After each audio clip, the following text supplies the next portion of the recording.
Hello అండి, నమస్తే. Welcome back to our channel Samidha blogs. అందరూ ఎలా ఉన్నారండి? బాగున్నారా? నేనైతే బాగున్నానండి. మీరు కూడా చాలా చాలా బాగున్నారు అనేసి అనుకుంటున్నాను. నిన్న మార్నింగ్ నుంచి అయితే మనకు వర్షాలు ఫుల్గా పడుతూ ఉన్నాయి కదండి హైదరాబాద్లో. ఈరోజు లేవాలంటేనే కొద్దిగా ఇబ్బందిగా ఫీల్ అయ్యాము. ఎందుకు అంటే వాతావరణం చల్లగా ఉంది. ఇక లెగవటానికి కూడా అసలుకి ఇష్టం అనిపించలేదనమాట. నేను మార్నింగ్ ఎప్పుడు 6 o'clock లేచేదాన్ని. ఈరోజు 6:30కి అయితే లేచాను. అసలు చాలా బద్ధకంగా ఉంది. లెగవాలంటేనే బాగా చలి చలిగా ఉందనమాట. ఇంకా పిల్లల స్కూల్ అయితే ఉంది కదా అనేసి ఇంకెలాగో 6:30కి లేచి నా వంట అయితే స్టార్ట్ చేశానండి. ముందు స్టవ్ మీద వచ్చేసి నేను రైస్ అలానే కషాయం అయితే పెట్టేశాను అనమాట. రైస్ అయితే అవుతూ ఉంది. ఇంకా పక్కన స్టవ్ మీద అయితే కషాయం అయిపోయింది అనేసి ఇంకా ఎగ్స్ అయితే బాయిల్ చేసేసాను. పిల్లలకి ఈరోజు ఎగ్ టమాటా కర్రీ చేద్దాము అనేసి అనుకుంటున్నాను లంచ్లోకి. అందుకోసమని ఎగ్స్ అయితే బాయిల్ చేసేసుకున్నానండి ముందుగా. వాతావరణం ఇలా చల్లగా ఉన్నప్పుడు లెగవాలి అనేసి అంటే ఎంతమంది బద్ధకంగా ఫీల్ అవుతూ ఉంటారో ఒకసారి నా కామెంట్ బాక్స్లో అయితే షేర్ చేసేయండి.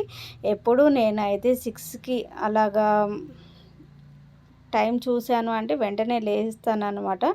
కాకపోతే ఈరోజు ఒక 5 మినిట్స్ అంటూ 6:30 వరకు చేశాను. మళ్ళీ పిల్లల స్కూల్ ఉంది, మళ్ళీ వాళ్ళు ఇబ్బంది పడతారు. మనం ఇలా బద్ధకిచ్చాము అనేసి అంటే మళ్ళీ ఒకరోజు వాళ్ళు ఇంట్లోనే ఉండాల్సి వస్తుంది. మన కోసం పిల్లలు ఎందుకు ఇలా ఇబ్బంది పడాలి అనేసి ఇంకా మళ్ళీ వెంటనే ఆలోచించుకొని లెగవటం అయిందనమాట. ఇంకా లేచిన వెంటనే ఇంకా చకచక పనులు అయితే స్టార్ట్ చేసేసుకున్నాను. ఇల్లు అయితే వాకిలైతే వర్షం పడుతూనే ఉంది కాబట్టి ఇంకా వర్షం తగ్గిన తర్వాత వాకిలి ఊడుద్దాము అనేసి వెంటనే వంట అయితే స్టార్ట్ చేసేసుకున్నానండి. లేకపోతే మార్నింగే నేను ఇల్లు వాకిలి అన్నది ఊడ్చేసుకొని వంట అయితే స్టార్ట్ చేసేస్తూ ఉంటాను. కాకపోతే ఈరోజైతే అలా కాలేదు. ముందు వంట పని అయితే పెట్టేసుకున్నాను అనమాట. ఇంకా పిల్లలకి మాకొచ్చేసి కాకరకాయ కర్రీ అయితే చేశాను నిన్న నైట్. ఇంకా అదే అయితే సరిపోతుంది. పిల్లలు కాకరకాయ కర్రీ అయితే తినారు కదా అనేసి వాళ్ళకైతే ఎగ్ కర్రీ అయితే ప్రిపేర్ చేసేస్తున్నాను మధ్యాహ్నానికి. అలానే ఈవినింగ్ చపాతీ అయితే తింటారు కదా, దాంట్లో కూడా సరిపోతుందిలే అనేసి కేవలం పిల్లల వరకు ఎగ్ కర్రీ అయితే ప్రిపేర్ చేస్తున్నాను. టమాటో వేసి చేసేదానికన్నా కానీ చింతపండు వేసి ఎక్కువ ఉల్లిపాయలు వేసి కర్రీ చేస్తేనే బాగుంటుంది. కాకపోతే పిల్లలకి కాబట్టి టమాటో అయితే వేస్తున్నాను. నేను ఎక్కువగా కోడిగుడ్డు పులుసు అయితే చేస్తూ ఉంటాను అన్నమాట.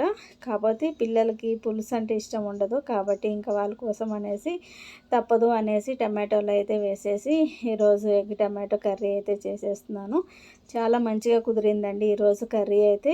అంటే ఎప్పుడు కుదరదని కాదు, కాకపోతే ఎక్కువగా నేను ఎగ్ టమాటో కర్రీ కన్నా కానీ ఎగ్ పులుసే చేస్తూ ఉంటాను అనమాట.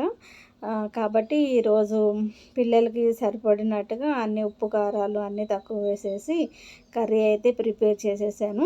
కారం కలర్ఫుల్గా ఉంటుంది కానీ ఘాట్ అయితే లేదండి. ఫస్ట్ కారం చూడంగానే నాకు కూడా భయం వేసింది అనమాట. కారం ఘాట్ ఎక్కువగా ఉంటుందేమో అనేసి అనిపించేది. కాకపోతే ఒక స్పూన్ కారమే వేసేదాన్ని అనమాట.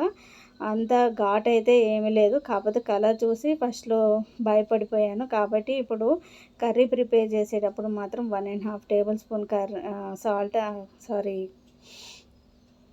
కారం అయితే వేస్తున్నాను నేను. సరిపోతుందనమాట. అంత ఘాటుగా ఉండట్లేదు, మరి అంత చప్పగా అయితే ఉండట్లేదు, సరిపోతుంది. ఇలా చూస్తే మాత్రం భయంకరంగా ఉంది కదా, కారం ఎక్కువ అవుతుందేమో అనేసి. ఇంకా మనకి ఆల్మోస్ట్ ఆల్ కర్రీ కూడా ప్రిపేర్ అయిపోయిందనమాట. ఇలానే పులుసుగానే ఉంచేసానండి. కొద్దిగా చల్లబడిపోయింది అనేసి అంటే దగ్గరకు అవుతుంది కదా. మామూలుగా మరీ గట్టిగా చేశాను అంటే పిల్లలు కలుపుకొని తినడానికి కూడా ఇబ్బందిగా ఫీల్ అవుతున్నారు. అందుకోసం అనేసి ఇలాగా కొద్దిగా పులుసుగానే ఉంచేసాను. ఇంకా పిల్లలకి అవన్నీ ఆరేలోపు రైసు అలానే కర్రీ ఆరేలోపు ఇంకా మార్నింగ్ టిఫిన్ కోసం అనేసి దోశలకి నిన్న నైట్ గ్రైండర్ వేసేసి పక్కన పెట్టేశాను. ఇంకా తర్వాత చట్నీ అయితే కంపల్సరీ చేయాలి కండి. చట్నీ లేదు అనేసి అంటే మాత్రం మా ఇంట్లో ఏ పని అవ్వదన్నమాట. ప్రతిరోజు చట్నీ అయితే చేయాలి. మా వారికేమో పల్లి చట్నీ అంటే ఇష్టము. పచ్చిమిర్చి టమాటాలో పల్లీలు ఏమంటారు, లడ్డూకేమో టమాటో పచ్చిమిరకాయల చట్నీ అంటే ఇష్టం అనమాట. ఇద్దరితోటి ఇదో బాధ అయితే అయిపోతుంది నాకు, ప్రతిరోజు ఇదే అనమాట.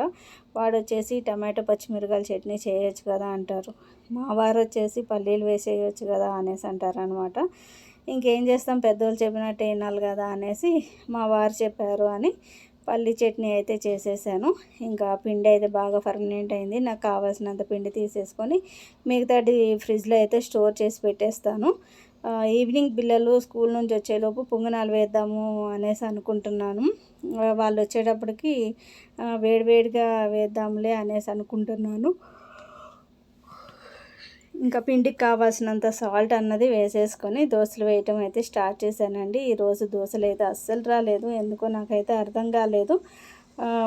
వాటర్ ఎక్కువైందేమో పిండిలో అనేసి మళ్ళీ 2-3 గంటలు పిండి అయితే తీసుకున్నాను, కానీ మళ్ళీ అసలుకి దోశలు అయితే సరిగా రాలేదనమాట. ఏం చేయాలి ఏంటిది, ఆనియన్ రాశాను, అలానే వేరే పైన మార్చాను, అన్నీ చేశాను, అయినా రాలేదు. తర్వాత ఒకసారి మా వారు వచ్చేసి పెనం మీద నీళ్లు కొట్టేసేయి ఒకసారి, అప్పుడు ఎలా ఉంటుందో వస్తుందో రాదో చూద్దాము అనేసి అన్నారనమాట. అప్పటికి 1-2 ఫ్లాప్ అయితే అయినాయి. తర్వాత మూడో దాని దగ్గర నుంచి అయితే దోశలు అన్నవి పర్ఫెక్ట్గానే వచ్చింది. ఎప్పుడు ఇలా సతాయించదు, ప్యాన్ మాత్రం ఎందుకో మరి ఏంటో నాకైతే అర్థం కాలేదు. కొత్తది ఏది పాతది కూడా కాదు, ఎప్పుడు ఇలా దోశలు వేసిన వెంటనే నీట్గా వచ్చేస్తుంది అనమాట. కాకపోతే ఈరోజైతే అసలు రాలేదు. ఫస్ట్లో పిండి ఏమన్నా పలుసగా కలిపానా అనేసి అనుకున్నాను, కానీ అసలు పలుసగా ఏమి లేదు. అలా అనేసి 2-3 గంటలు మళ్ళీ పిండి తీసుకొని వేసినా కానీ అసలు దోశలు అయితే రాలేదనమాట. ఇక్కడే నాకు ఒక పావు గంట వరకు టైం అయితే వేస్ట్ అయిపోయింది అనేసి చెప్పేయచ్చు. ఇంకా వర్షాలు పడుతున్నాయి కదా, పిల్లలు కొద్దిగా లేట్గా అయినా వెళ్ళొచ్చులే అనేసి అనిపించింది నాకు. ఇప్పుడు ఇలా చూపించడానికి సింపుల్గా చూపించేశాను కదా, అంతకుముందు నేను పడిన శ్రమ అయితే ఇంకా నేను వీడియో షూట్ అయితే చేయలేదు. ఇలాగా షూట్ చేస్తూ ఉన్నాను అనేసి అంటే పిల్లలకి టైం అయితే అయిపోతూ ఉంటుంది కదా అనేసి. చూసారా, పిండి వేసేటప్పుడు బాగానే వస్తుందన్నమాట పెను నిండా, కాకపోతే పెంకుకైతే అతుక్కుపోతుంది. ఇంకా అలానే దోశలు అయితే వేసేసాను. ఇంకా పిల్లలు అయితే ఫ్రెష్ అయ్యి రాలేదు. వాళ్ళు వచ్చే లోపు నేను డిష్ వాషర్లో ఉన్న గిన్నెలు ఉన్నాయి కదా, అవి కూడా తీసేసి గిన్నెలు అయితే పెట్టేసుకుంటున్నాను. టైం ఎందుకు వేస్ట్ చేయటము, వాళ్ళు ఇంకా రాలేదు కదా అనేసి. వాళ్ళు వచ్చేలోపు దోశలు కూడా వేసేసి ఉంచాను. వాళ్ళు వచ్చేసిన తర్వాత టిఫిన్ అన్నా చేసేస్తారు కదా, ఈలోపు నేను గిన్నెలన్నా కానీ పెట్టేసుకుందాము అనేసి గిన్నెలు అయితే పెట్టేస్తూ ఉన్నాను. ఎప్పుడు పిల్లలు వెళ్ళిపోయిన తర్వాత ఈ పని అన్నది చేసుకుంటూ ఉంటాను. కాకపోతే ఈరోజు టైం ఉంది కదా అనేసి నేను గిన్నెలు అయితే పెట్టేసుకుంటూ ఉన్నాను అనమాట.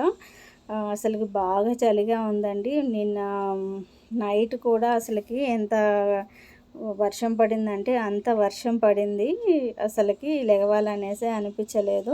స్కూల్ లేకపోతే బాగుండు అనేసి నాకు ఫస్ట్ టైం అనిపించింది అనమాట. లేవటానికి బద్ధకం వేసి ఇంకా తప్పదు కదా అనేసి ఇంకా ఇలాగలా లేచి ఇంకా పిల్లలకి వంట అయితే చేసేసి వాళ్ళనైతే ముందు స్కూల్కి పంపించేసేయాలి అన్న ఉద్దేశంతో ఉన్నాను నేను.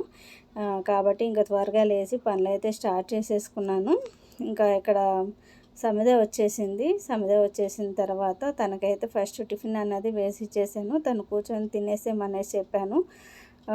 వర్షం పడుతూ ఉంటే చూసారా, వైట్ డ్రెస్ అయితే వేసుకుంది. ఇంకా ఆ డ్రెస్ ఇంటికి వచ్చేటప్పుడు ఎలా ఉంటుందో ఏంటిదో తెలీదు. తను వెళ్ళేది బస్సులో కాబట్టి మళ్ళీ కొద్దిగా దూరం అయితే నడవాల్సి వస్తుంది, బస్ స్టాప్ దగ్గర నుంచి కాలేజ్ వరకు. నేను వైట్ డ్రెస్ వద్దు అనేసి అన్నా కానీ మా కాలేజీలో ఫ్రెండ్స్ అందరం కలిసి ఒక కలర్ అనేసి అనుకున్నాము. ఇంకా ఆ కలర్ వేసుకొని నేను వెళ్తాను అనేసి అనింది. ఇంకా లడ్డూకి వచ్చేసి ఈరోజు స్పోర్ట్స్ డ్రెస్సు, ఇంకా వాడు కూడా వచ్చేసాడు. ఇంకా వాడికి కూడా టిఫిన్ పిల్లలు ఇద్దరికి ఒకేసారి కలిపి వేసేస్తూ ఉంటాను అనమాట.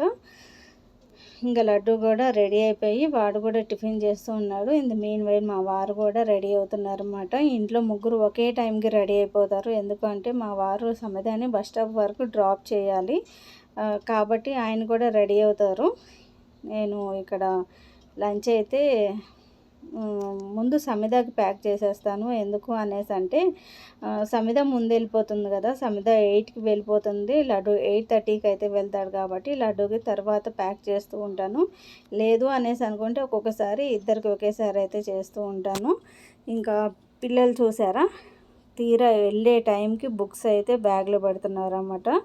అది నేను నైట్ టైం చేసుకోమనేసి చెప్తూ ఉంటాను. అప్పుడు మనం మాట అయితే వినరు. ఇక మార్నింగ్ వెళ్ళే టైంకి ఇక్కడైతే బుక్స్ ఇవ్వద్దు, అవి కావాలి అనేసి అంటూ ఉంటారు. నైట్ చదువుకున్నప్పుడు అప్పుడే బ్యాగ్ అన్నది పెట్టేసుకుంటూ ఉంటే బాగుంటుంది కదా, అలా అయితే చేయరండి. ఇంకా మార్నింగ్ అంతా హడావుడిగా చేస్తూ ఉంటారు. ఇంక ఇక్కడ సమిత వచ్చేసి వాళ్ళ డాడీని వాటర్ బాటిల్లో వాటర్ పోసి డాడీ అనేసి అడుగుతూ ఉంది. ఇంకా ఇలానే ఉంటుందన్నమాట, పిల్లలు చేస్తూ ఉంటారు. ఇక్కడ వర్షం మళ్ళీ స్టార్ట్ అయిపోయింది. ఇంకా అందుకోసం అనేసి లడ్డు అయితే రెయిన్ కోట్ వేసుకొని వెళ్తాను అనేసి అన్నాడు. సైకిల్ మీద వెళ్ళాలి కదా, మా వారు అయితే సమితని డ్రాప్ చేయడానికి అయితే వెళ్ళారనమాట. ఇంకా లడ్డు కూడా లంచ్ అయితే ప్యాక్ చేసేస్తున్నాను. ఇక్కడ మా వారు కాల్ చేసేసి లడ్డుని బైక్ మీద తీసుకువెళ్తాను నేను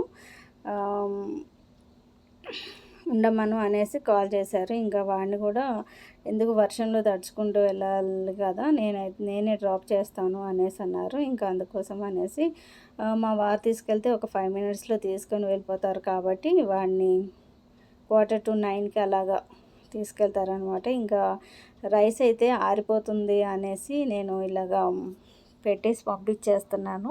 వేడిగానే పెట్టాను అనమాట. మామూలుగా కొద్దిగా ఎండగా ఉంది అనేసి అంటే మాత్రం రైస్ అన్నది చల్లారుస్తాను. ఇప్పుడు బాగా వర్షాలు పడుతున్నాయి కాబట్టి రైస్ వేడిగానే బాగుంటుంది అనేసి కొద్దిగా రైస్ అన్నది వేడిగా ఉన్నప్పుడే లంచ్ బాక్స్లో పెట్టేసి దాన్ని ప్యాక్ చేసేసాను. చూసారా, వర్షం అయితే పడుతూనే ఉంది. ఇంకా మా వారు తీసుకెళ్తున్నారు అనేసి చెప్పాను కదా, వీళ్ళిద్దరు అయితే బయలుదేరి వెళ్ళిపోతారనమాట. ఇప్పుడు లడ్డూని డ్రాప్ చేసి అయితే వచ్చేస్తారు మా వారు. వర్షాలు పడితే బాగుండు అనేసి అనిపించింది, కానీ ఇలా కంటిన్యూస్గా వర్షాలు అనేవి పడుతూ ఉంటే మళ్ళీ చిరాకు అనిపిస్తూ ఉంటుంది కదా, బయటికి వెళ్ళాలన్నా ఏదైనా పని చేయాలన్నా కానీ ఇబ్బందిగానే ఉంటుంది. కాకపోతే వర్షాలు ఇంపార్టెంటే, ఇలా కంటిన్యూస్గా పడుతూ ఉంటేనే బాగా ఇబ్బందిగా ఉంటుందన్నమాట. వాషింగ్ మిషన్ అయితే మళ్ళీ పాడైపోయిందండి. చూపిస్తాను మీకు. అది బోర్డు అయితే పోయింది అనేసి చెప్పారు. మొన్న ఫిట్ చేసాం కదా, మనకి లైట్స్ అయితే ఆన్ అయినాయి కానీ మళ్ళీ వాటర్ తీసుకోవట్లేదు. అది ఆ బట్టలు అయితే చేతితోనే ఉతికేసాము. ఇంకా వర్షం పడుతూనే ఉంది. వర్షం తగ్గిన తర్వాత వాటిని అయితే తీసుకొని ఆరేయాలి. ఇదిగోండి బోర్డు మళ్ళీ మా వారైతే తీసేశారనమాట. రాణిగంజ్కి అయితే తీసుకొని వెళ్తాను అనేసి అన్నారు. మా ఏసీ ఇది ఎలాగ చేపించారో అక్కడికే తీసుకొని వెళ్ళి ఒకసారి చూపిస్తాను, లేదు అనేసి అంటే ఇంకా కొత్తది తీసుకుందాము అనేసి అన్నారు. బోర్డు అయితే ఇచ్చేసి వచ్చారండి మా వారు. ఇచ్చేసి వచ్చిన తర్వాత ఒక 2 డేస్లో అయితే కాల్ చేసి చెప్తాము అనేసి అన్నారు. ఇంకా మా వారు వచ్చేసి ఒకసారి వాషింగ్ మిషన్ కొత్తవి ఎలా ఉన్నాయో ఏంటిదో చూద్దాం పదా అనేసి అన్నారు. ఒకవేళ అది రిపేర్ అవ్వకపోతే కొత్తది తీసుకుందాము అనేసి అన్నారనమాట. ఇంకా పిల్లలు వచ్చిన తర్వాత వెళ్దాంలే అనేసి మేమైతే పిల్లలు వచ్చిన తర్వాత ఈవినింగ్ టైము 7 అయితే అయింది. ఆ టైంకి అయితే వెళ్ళాము, బజాజ్ షోరూమ్కి అయితే వెళ్ళామండి. రేట్లు బాగానే ఉన్నాయి. మేము 11 kgsది ఒకటైతే చూసాము, 48,000 అయితే చెప్పారనమాట. ఐఎఫ్బీలో చూసాము, బాగుంది. ఎందుకో నాకు ఈసారి ఎప్పుడైనా కానీ వస్తువు ఏదైనా తీసుకోవాలి అనేసి అనిపించింది, కానీ ఈసారి ఎందుకో అంత ఇంట్రెస్ట్ అయితే అనిపించలేదన్నమాట. వాషింగ్ మిషన్ అదే రిపేర్ చేసేసుకొని ఇంకొక 2-3 సంవత్సరాలన్నా వాడితే బాగుంటుంది కదా, తర్వాత కొత్త తీసుకుందాము అనేసి నేను అనుకున్నాను. ఇంకా మా వారు మాత్రం ఊరికే బట్టలు ఉతకాలన్నా కానీ ఇబ్బంది అవుతుంది కదా, కొత్త వాషింగ్ మిషన్ తీసుకుందాము అనేసి మొత్తం డీటెయిల్స్ అయితే అడిగి కనుక్కొని వచ్చామన్నమాట. ఇంకా మన ఆడవాళ్ళు ఎక్కడికైనా వెళ్ళారు అనేసి అంటే ఒకదాంతో ఊరుకోరు కదా. ఇంకా ఇక్కడ వచ్చేసి మేము ఫ్రిడ్జ్లో కూడా కొత్త మోడల్స్ ఏమన్నా వచ్చినాయా అనేసి ఇటువైపు వచ్చి చూసేస్తున్నాము.